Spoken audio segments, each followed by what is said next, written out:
So, ito po yung recipe ko pag nagluluto po ako. Palagi po ako nagluluto ng lechon belly. Para po crispy ang skin ng ating lechon belly. Ginagamit ko po itong pincher. So, para yung skin niya, the more na pinipinch natin, pag magkaroon siya ng holes.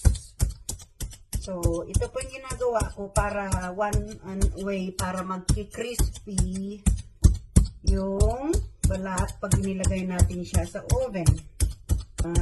Ganito lang po siya. Ito po is para magka-crispy siya ng hanggang dito. Yan. Tapos na. Tapos, baliktarin natin. Ang ito naman itong belly ay kailangan din dry. Tapos, hiwa-hiwain natin para bigyan natin ng para lumasa yung loob. Para may lasa yung laman niya pag niluluto natin siya. I-criss-cross lang natin siya ng ganyan.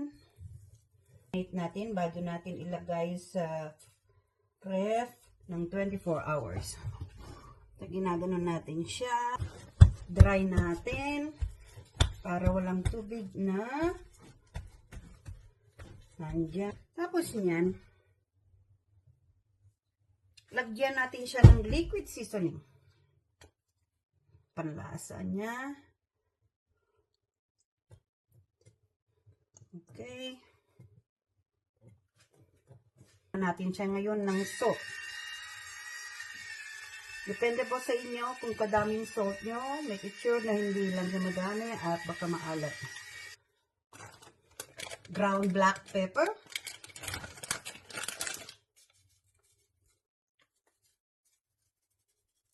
Garlic powder. Ito po ang garlic powder natin.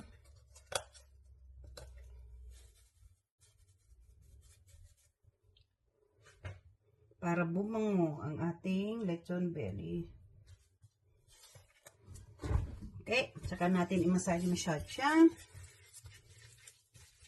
Para okay. Tapos ililipat natin dito. Lagay natin dito sa baking tray.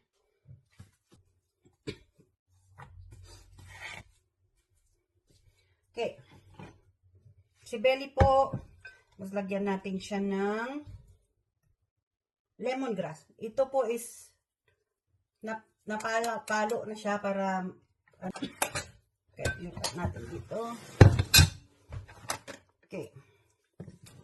Lagay natin sa gitna. Then we have spring onion.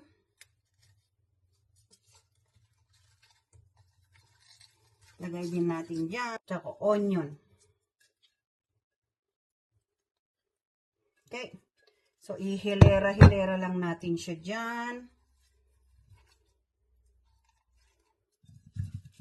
Para mabango po yung ating belly. Then, meron din po akong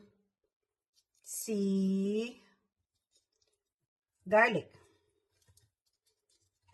Para po mabango siya. Buo po yung garlic, hindi ko po siya hiniwa-hiwa. Tapos, ngayon, totali natin siya.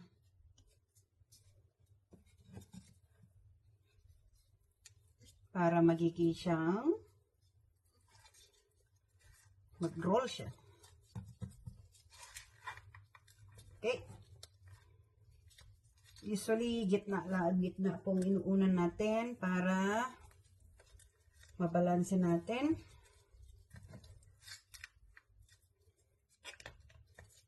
Okay.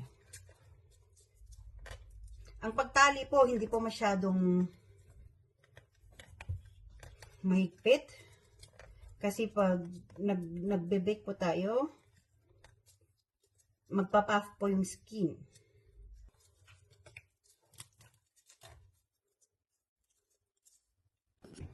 Okay po, after ng natalian, ganito na po yung itsura ng ating belly. So, ang gagawin natin ngayon ay ilalagay natin siya sa fridge. So, good morning. Ito na po yung na-marinate natin na belly. So, overnight. Ngayon, before natin ilagay sa oven, kailangan natin napunasan para to make it sure na wala po siyang moist. Na hindi po siya basa para maging crispy ang skin niya. So, kailangan natin punasan kung ano mang extra liquid doon. So, okay. Pagkatapos niyan, lagyan po natin siya ng soy sauce. I-spread natin yung soy sauce sa balat para magkakulay ang balat niya. Yan.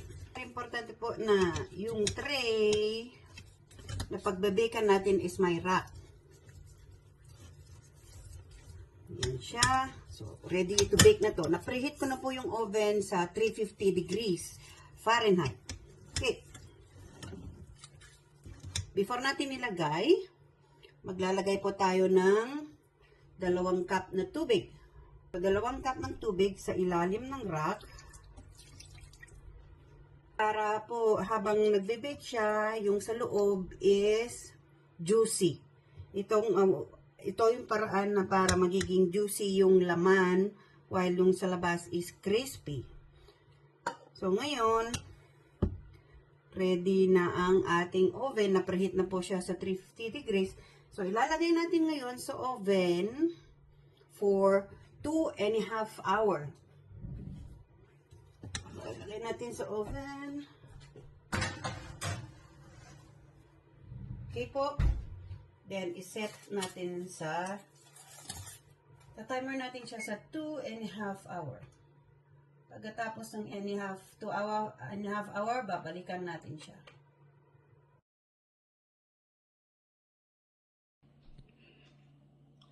Ito na po ang outcome ng ating lechon belly. See how crispy it is now?